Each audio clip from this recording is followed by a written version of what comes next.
If WinRAR file association is not working, it means Windows is not correctly linking .rar or .zip files with WinRAR. First, open WinRAR directly and go to Settings or Options, then find the Integration or Shell Integration section. Enable the option to associate WinRAR with archive file types like .rar, .zip, and .7z. Apply the settings and restart WinRAR.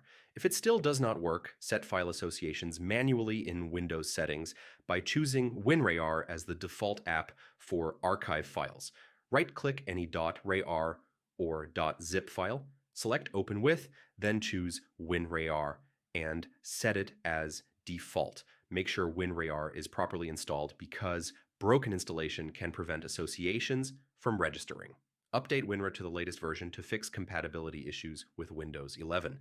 Restart your PC after making changes to refresh Windows file association settings.